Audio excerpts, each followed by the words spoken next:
Quel événement aujourd'hui, pas seulement parce que le PSG gagne à 10 contre 11, ça, est-ce que vraiment on a douté pendant le match? Peut-être que mes camarades vont en parler, mais surtout, on est quatre avec notamment le grand retour d'Erwin, le procureur. D'habitude, en plus, quand tu reviens, c'est juste après un match pourri, on a perdu, on se bat juste pour savoir c'est à cause de qui, et là, non, on a gagné, qu'est-ce qui t'arrive? Est-ce que ça va? Bah déjà, salut tout le monde, oui. Un plaisir toujours d'être là, même si c'est Hmm. pas très régulier. Bon, Oui, ah, et tu seras puni, bien ouais, sûr. mais au moins, moi, je suis plus régulier que Neymar, donc ça va, hein. On va se Allez, tu calmer. seras repuni pour ce tacle gratuit, parce que c'est pas, Ah, ça ne c'était se clair. fait pas. Non, mais bah écoute, je suis toujours ravi d'être là. Et puis surtout, il y a un bon débrief à faire. Je vois qu'il y a une belle équipe autour de moi, que ce soit avec Arthur, avec John et même avec Nico quand même. Donc, J'ai failli m'oublier, ouais, d'accord. Quand quand même. même, On est quand même faut bon. revenir pour la Allez, fin On quand va le même. allez, citer, c'est lui qui a Mais lancé la bon, pour la c'est pour réunion. ça que forme. je suis content. Je me suis dit, il y a E3, ok, je viens. Donc voilà pourquoi je suis. Tu te rattrapes bien, mais t'as failli m'oublier. Après, c'est mince, c'est vrai qu'il peut mute à tout moment, donc je vais quand même dire qu'il est là, et qu'il est bon aussi. Il est bon comme, bon, allez, par qui je commence, John, le Arthur, l'inépuisable Arthur, peut-être celui qui m'a le plus embêté aujourd'hui. Je sais pas si je mettrai les coulisses de cette vidéo, mais voilà, il a voulu me décontenancer avant qu'on commence, mais est-ce que ça va à part ça? Salut Erwin, salut Job. Bah, content de faire un podcast avec vous deux et peut-être aussi un peu avec Nico, du coup. Non, bah ouais, bah écoute, ça va. Oh, je m'en vais, hein.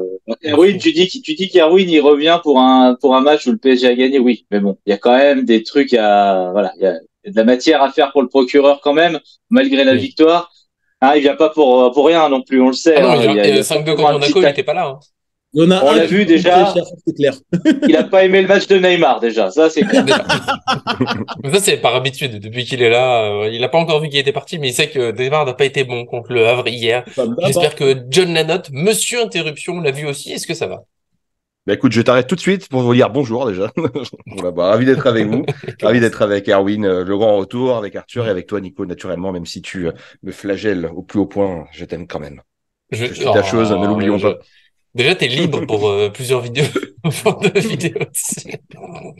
Je n'étais pas prêt pour ce rappel. C'est vrai qu'il Ah, faut rappeler aux gens je vais qu'on. foutre en arrière la Reine des Neiges, je vais faire la chanson Libérée, Oui, oui, délivrée oui, sur oui, ça. bien sûr. Voilà. Rajoute-moi du Paris fan, montage, ça a c'est changé. c'est toujours Ah oui, un c'est ça. bonheur. Alors, pour ceux On qui va se sont faire encore sauter la là, chaîne sur YouTube. je me rappelle du sujet de la vidéo, Le Havre PSG. Voilà, parce que là, on est parti. Je sens que c'est n'importe quoi. C'est déjà un peu plus n'importe quoi la dernière fois.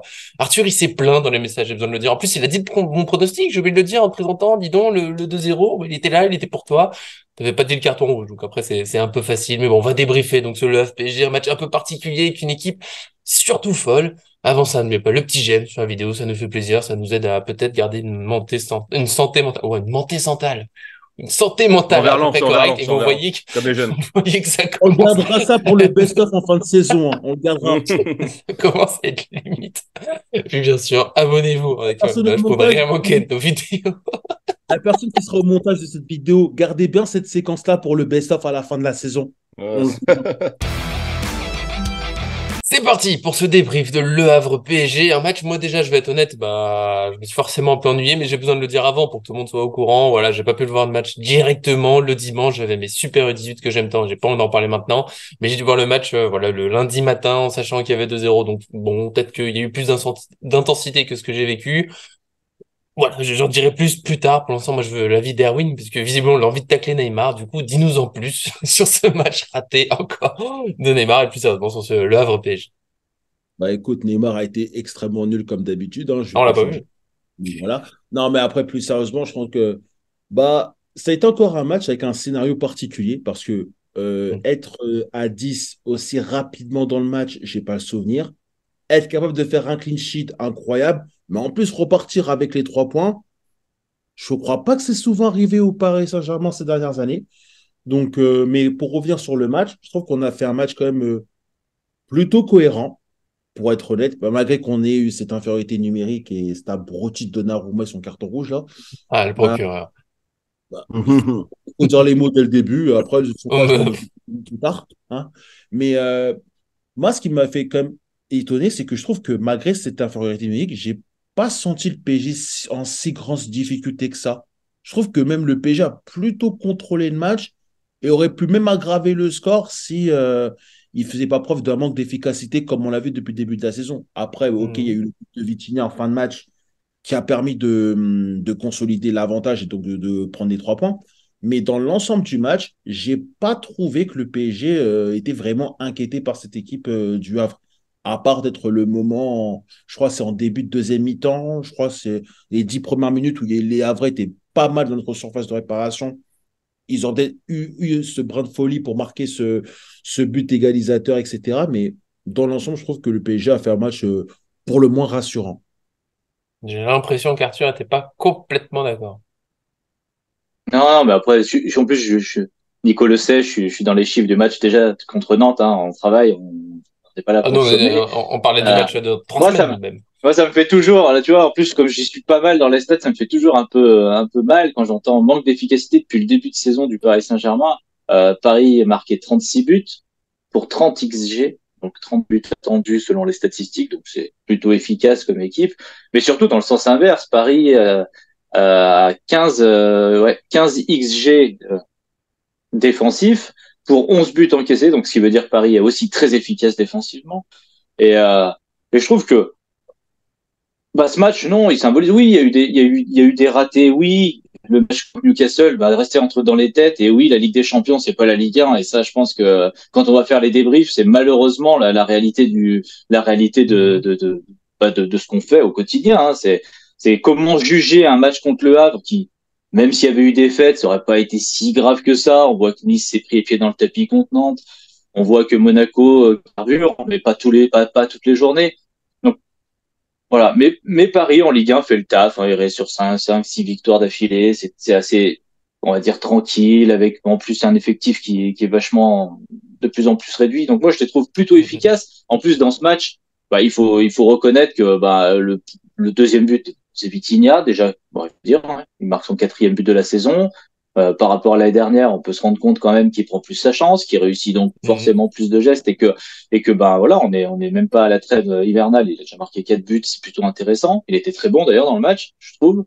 Après, Mbappé, moi, je veux dire, je l'ai mis dans les notes du match. J'ai trouvé son but très très bien, très très beau. Et je trouve que, comme j'ai dit dans les dernières vidéos, il est de plus en plus dans ce rôle un petit peu d'attaquant avec des appels, on va dire, plus tranchants, plus décidés. Soit il prend le premier poteau, soit il revient en retrait. Mais quoi qu'il Mhm. arrive, en tant qu'ancien footballeur amateur, bien évidemment, ne me jetez pas la pierre, j'ai jamais été professionnel, évidemment. Je trouve que c'est quand même un but pas si facile à mettre parce qu'en fait, le contrôle, il est parfait, il est dans la bonne course, dans le bon tempo, dans la bonne vitesse. Et en plus, forcément, la frappe enchaînée, le poteau rentrant, je trouve que c'est un but très très beau et qui symbolise un petit peu que Mbappé, quand il peut être efficace, qu'il veut être efficace, il a tous les atouts pour l'être. Donc moi, j'ai trouvé plutôt le PSG efficace dans ce match, hein, pour gagner un match à 10 contre 11. Après, il y a eu des ratés. Mais les ratés, je crois pas connaître un match où il va pas y avoir quelques manqués voilà, même Manchester City rate 3-4 actions, un ratable dans son match et ça arrive, même le Bayern en rate pas mal. Donc non, je trouve que Pourquoi le Paris est plutôt Bayern? efficace. Non, Ça parce que arrive.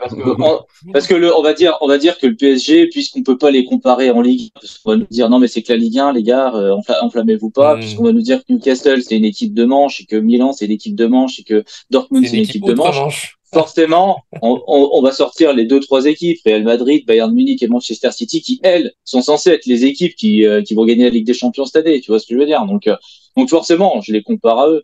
Oui, après Nico, quand on parle de manche, ça le fait rire. Euh, Non. moi, je vais juste revenir sur l'action de Donnarumma pour terminer, et puis bon, Vas-y. comme ça, je lance un peu ce débat-là. Déjà, Donnarumma, je le trouve responsable sur le but, évidemment. Pas que, encore une fois, comme Nico le dit souvent, et j'aime bien le répéter, c'est que c'est pas qu'un seul bonhomme qui fait toujours une erreur à un instant T. Hein. Il y a Mukiele qui saute mal, il y a personne qui bouge, Soler qui avertit personne, qui laisse partir le joueur dans son dos, Donnarumma qui met 15 heures à réagir comme d'hab, évidemment. Mais surtout, là où je le trouve le plus responsable, dans, on va dire, cette cacophonie défensive pourrie, c'est surtout que dans une défense très remaniée avec Soler, Mukiele, Danilo, donc une équipe, Mhm. voilà, une défense qui n'a pas du tout l'habitude de jouer ensemble, c'est lui le leader. Je veux bien quand il y a Marquinhos qui se repose sur Marquinhos. Je veux bien quand il y a Hernandez qui se repose sur Hernandez. Je veux bien quand il y a Skriniar qui se repose sur Skriniar, mais on parle du capitaine de l'équipe d'Italie. Je pense que voilà, dans une défense remaniée, c'est à lui d'être le leader. Il doit pas dire j'y vais pas. Il doit aller chercher le ballon. Point. Quitte à mettre une vieille tête, quitte à mettre n'importe quoi de tout ce qu'il veut, son torse ou ce qu'il veut. Et en fait, c'est ce manque de leadership, voilà, dans des moments un petit peu comme ça, qui me manque. Il doit prendre une décision, il la prend pas, et ça me gêne plus encore que le fait qu'il y ait une erreur. L'erreur, après, il est en retard, il y a un penalty, ça arrive à beaucoup de gardiens, beaucoup de défenseurs de faire une erreur. C'est vraiment ce côté leadership qui me gêne. Vas-y, John, depuis le temps que tu trépignes. Ouais, alors on parlait du Bayern. Non, non, en fait, moi, j'ai rarement eu souvenir d'avoir vu un match aussi, qui m'a autant hypé à la fois et autant frustré. J'étais hypé de ouf à la compo avec un Mukiele enfin en défenseur central et un Barcola titulaire. Ça m'a chauffé de ouf parce que j'avais vraiment envie de les voir sur le terrain et à leur poste. Bon, après je reviendrai après dessus, mais voilà. Il y a eu un match qui a été mais plus que solide de la part enfin un match solide de manière globale, mais une masterclass de Danilo qui pour moi est l'homme du match. À égalité avec un joueur professionnel qui a fait son premier match avec les professionnels, que ce soit en Liga ou en France, et qui a délivré une masterclass aussi. Et j'aimerais donner une mention spéciale pour Carlos Soler, qui, même s'il n'a pas fait un très très grand match, c'est un milieu offensif, hein, c'est un numéro 10 à la base. Soler, il était non seulement latéral et latéral gauche sur lequel il n'avait jamais été. Donc il n'a pas été si nul que ça, et grâce à lui et grâce à son réflexe de se mettre dans les buts pour protéger le truc, il évite qu'on se prenne un pion. Donc il faut souligner cet état d'esprit où en fait Soler, ça se trouve, il est peut-être meilleur défensivement qu'offensivement dans ce PSG. Mais j'ai trouvé ce match à la fois frustrant parce que Barcola est sorti beaucoup trop tôt. C'est lui qui a été choisi pour sortir à la place. Et donc, j'ai été très déçu parce que j'aurais vraiment envie de le voir dans ce match. La performance de Mukiele que j'ai trouvé mitigée alors qu'il était à son poste de prédilection. Donc, finalement, est-ce qu'il n'est pas meilleur en tant que latéral? Et la blessure de Ruiz qui montait en puissance et que je sais pas, mais je pense qu'on va peut-être pas le voir avant cet hiver. Donc, et c'était un joueur qui devenait important dans notre système. Donc, c'est quand même dommage. Bon, après, des blessures, il y en a partout et on n'est pas aussi Lotti que le Real, mais quand même. Et je rebondis sur ce que disait Arthur, à très juste raison, c'est le but d'Mbappé que j'ai trouvé hyper intéressant, et c'est ce que je dis en fait ce que je vous dis de temps en temps, c'est il faut qu'on ait ce réflexe de tirer. T'es devant, tu tires, ça rentre pas, mais au moins tu cadres, tu prends, tu tires. Et c'est ce qui s'est passé là, ça a été instinctif, et c'est le PSG que j'aimerais voir plus souvent, où quand t'as la balle dans les pieds, tu cherches pas à tricoter, à dribbler des joueurs, non, tu prends, tu tires. Le but, c'est pas de faire des vidéos sur YouTube, le but c'est que ça rentre dedans, et voilà. Et en fait, ce genre d'occasion, c'est ce que j'aimerais voir énormément plus. Ouais. Et donc, en plus, ça rentre dedans, tu vois, parce que la reprise comme ça, même si le gardien l'arrête, tu dis putain, ouais, il a une belle frappe, machin, etc. Parce qu'elle est vraiment pas évidente à prendre. Mais là, il la met. Donc, franchement, je pense que si on s'entraîne à faire plus de choses comme ça, on arrivera à transformer beaucoup plus d'occasions. Et on a eu que 9 tirs. Tu vois, mine de rien, on met 2 buts, on a eu que 9 tirs, 5 cadrés. Donc, on n'a pas eu tant de déchets de ça quand tu vois qu'à Newcastle, il y a eu plus de 30 tirs et 0 but, hormis le penalty. Je trouve aussi qu'on n'a pas sombré psychologiquement dans le match, où malgré le fait que parfois on a eu des phases un peu moins bien et que on ait joué à un joueur de moins quasiment tout un match, et ben en fait on n'a pas baissé les bras, on s'est donné, et puis et je trouve qu'on a été combatif dans le truc, donc franchement super. Et faut en parler, Arnaud Tenas. Qu'est-ce que moi j'étais ravi quand il est rentré, j'étais ravi parce que depuis le début de l'année j'avais envie de le voir. Je me dis putain, le mec, ok, il jouait peut-être en équipe B au Barça, mais c'est le Barça, quoi, tu vois. Donc tout le monde disait que c'était un des meilleurs gardiens jeunes, que c'était le meilleur des Euros des jeunes, machin, etc. et tout.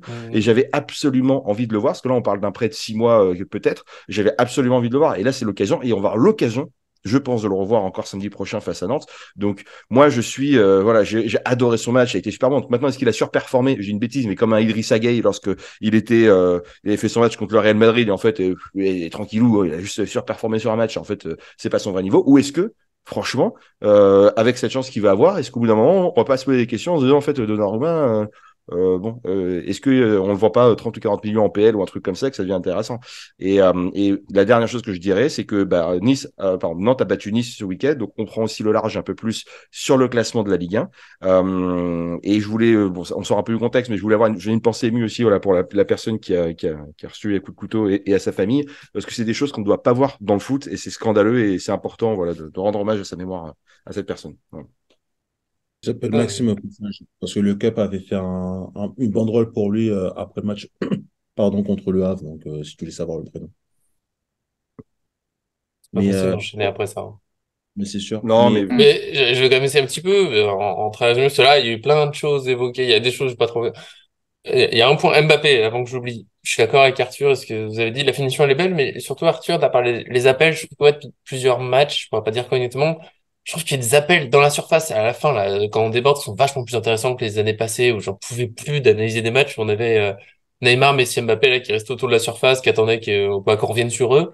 Là, il varie, c'est un appel très vite devant le but d'un coup, il va en arrière, il change beaucoup. Il y a une action, je trouve que c'est avec Hakimi, ils se comprennent pas tout à fait. Ça joue sur une demi-seconde le timing, mais il a fait en fait, il a fait semblant de rester en arrière, puis au bout d'un moment, il fait un appel très très rapide vers les 6 mètres. Voilà, je pense que là, s'il continue là-dessus, sur cette idée de pas juste vouloir mettre le beau but, mais juste utiliser toutes ses qualités pour mettre des buts, il va encore en mettre. Il est déjà bien parti, évidemment. C'est qu'à chaque fois, on nous dit on est trop exigeant avec lui, mais il peut faire tellement de choses.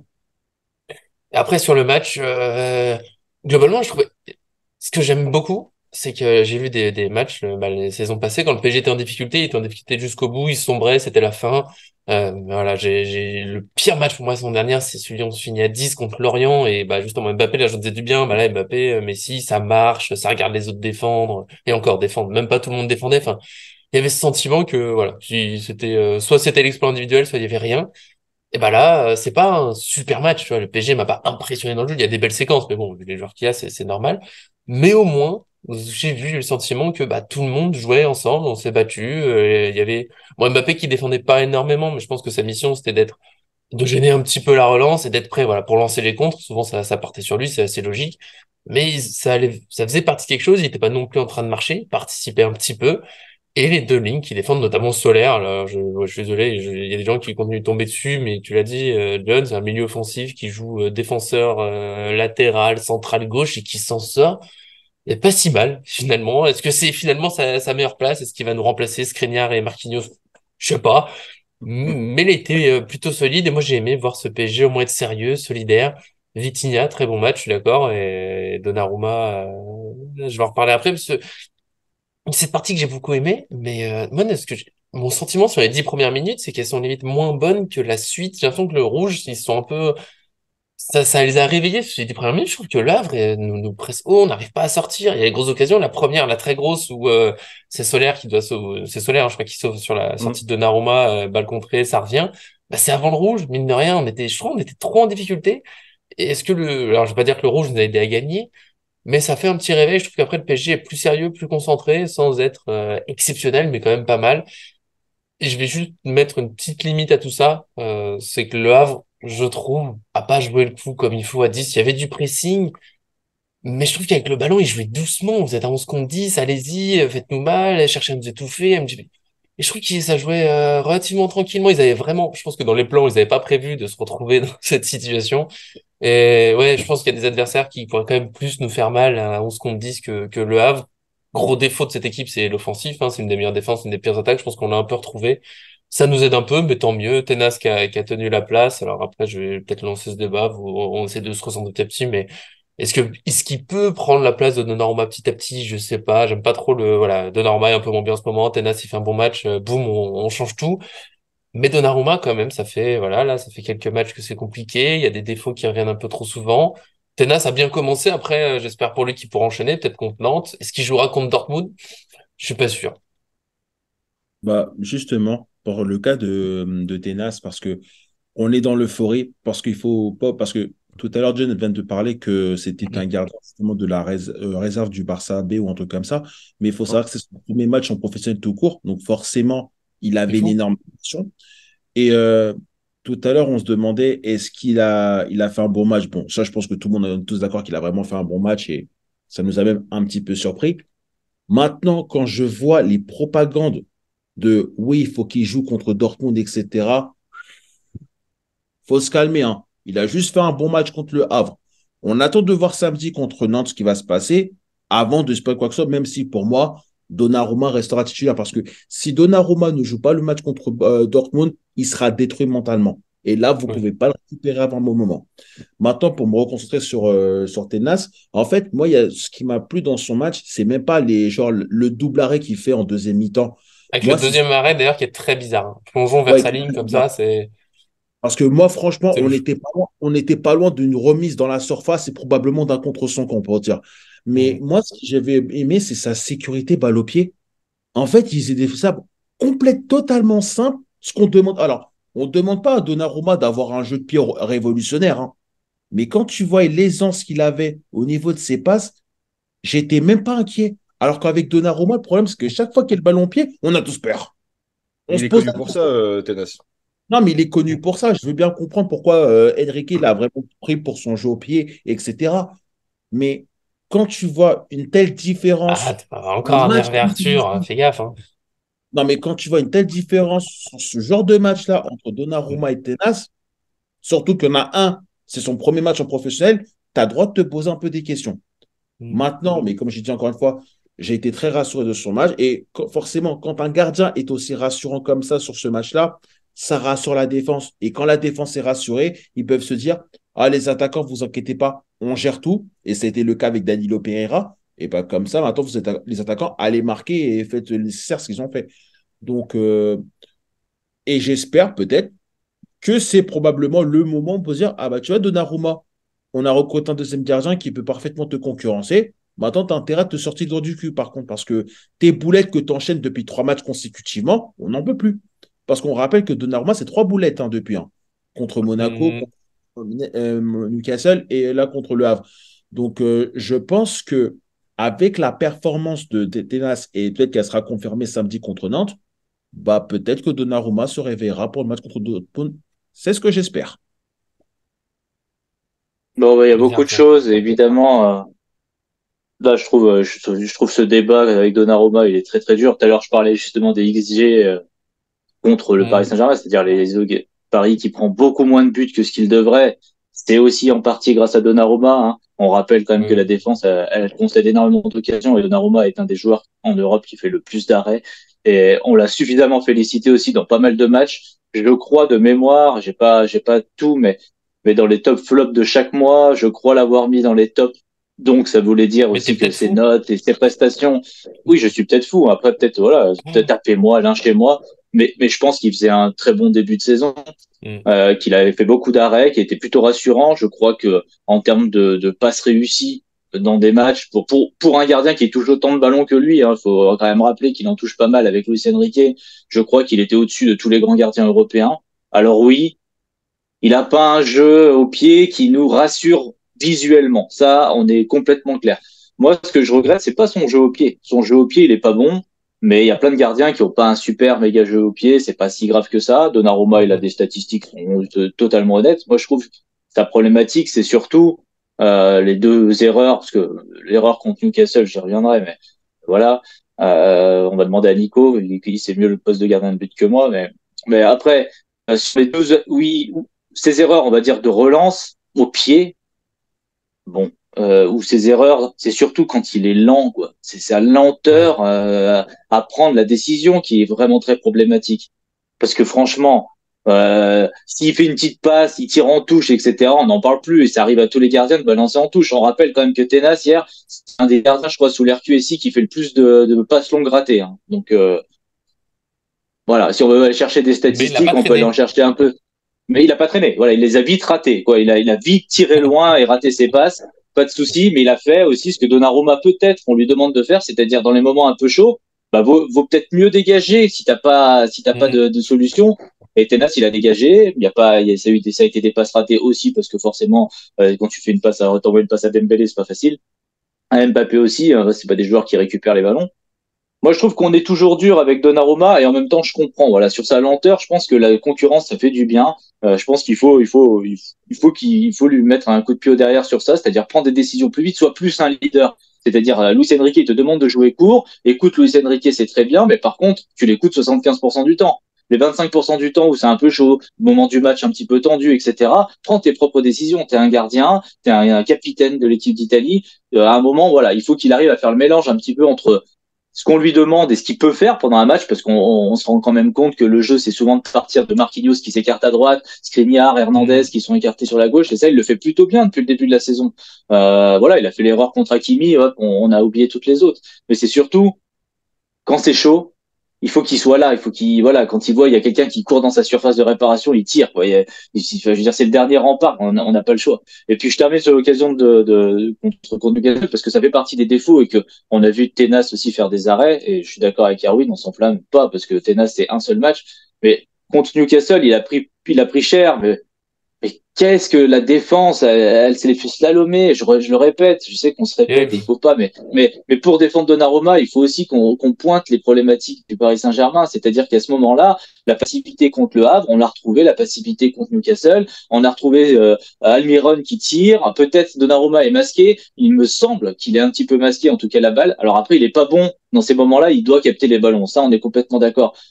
Mais non plus, voilà, c'est pas non plus une grosse erreur. Surtout que pourquoi l'attaquant est jailli. Mais pas là. Voilà, pas là, mais surtout quand il repousse, c'est l'attaquant qui est là avant le défenseur. Donc il y a aussi un problème d'attitude défensive aussi. Donc il fait des erreurs. Je pense qu'il doit être mis en concurrence comme tous les joueurs. Donc ça, il y a pas de souci. On imagine que la concurrence est plutôt Navas, mais Navas il est blessé, donc évidemment c'est tenace. Mais je pense pas que cette erreur-là va le remettre en question. Par contre, qu'ils doivent pendant les 2 matchs de Ligue 1 où il n'a pas joué et il doit quand même regarder un petit peu les matchs, cogiter un petit peu pour se dire il y a quand même des choses que je dois corriger qui sont flagrantes depuis des années, quoi. Mmh. Ouais, il faut pas s'enflammer. Je pense qu'on est tous d'accord sur ça. C'était un bon match. Faut quand même le dire et le récompenser. Et puis, de toute façon, il pourra c'est pas mal. Pas confirmer, mais en tout cas assurer un peu plus ce truc-là la semaine prochaine. Voilà. Mais effectivement, faut pas s'enflammer. Ça, c'est quand même la spéciale de Paris. Ça, on l'a fait avec Icardi, on l'a fait avec Gay, on l'a fait avec plein de joueurs. Icardi est un grand buteur. Je referai une vidéo à part.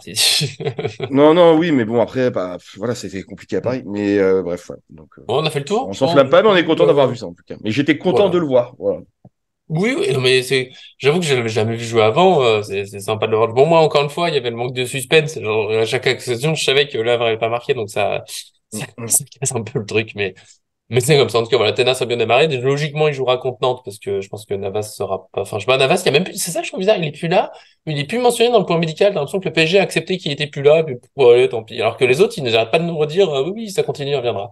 Enfin bon, on verra, c'est mes petites réflexions. Là, cette semaine, peut-être qu'on reparlera des gardiens plus précisément, je sais pas, Ruiz, tout ça. En tout cas, on a du temps jusqu'à Nantes. J'ai un peu plus de temps pour être avec vous. Déjà, c'est le plaisir, ça me fait plaisir, comme c'était un plaisir d'être là aujourd'hui pour ce match.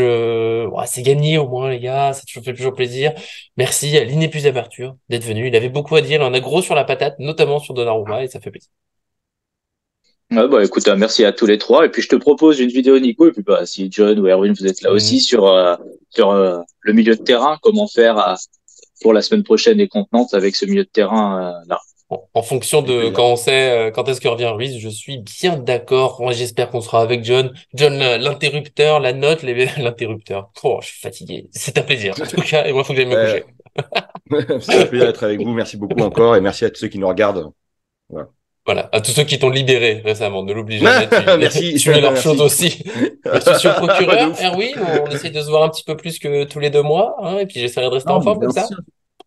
Non, mais toujours un plaisir d'être là, surtout avec vous trois. Donc, je pense que je serai probablement présent pour le match contre Nantes. On ne sait pas encore, mais on verra bien. Donc, si je fais 2 matchs consécutifs, franchement, c'est le chapeau. Hein. Je chante. Voilà, c'est officiel. Si tu es là pour le débrief contre Nantes, je chante. Voilà. Gros bisous pour Ricardet. Par contre, ça, c'est noté. Hein. C'est noté. Profitez bien. Préparez-vous, surtout. Merci à tous ceux qui nous suivent. Des gros bisous.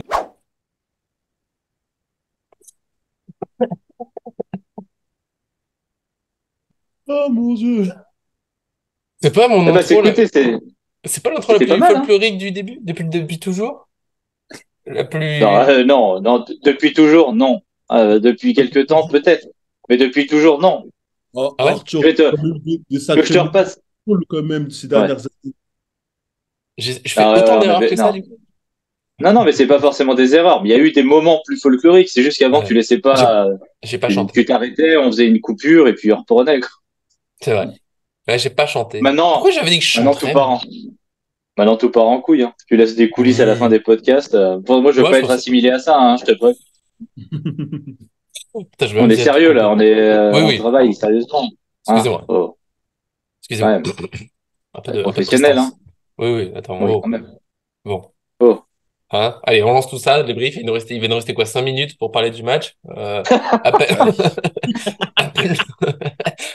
peine le temps de tacler Neymar et ce sera fini. Voilà.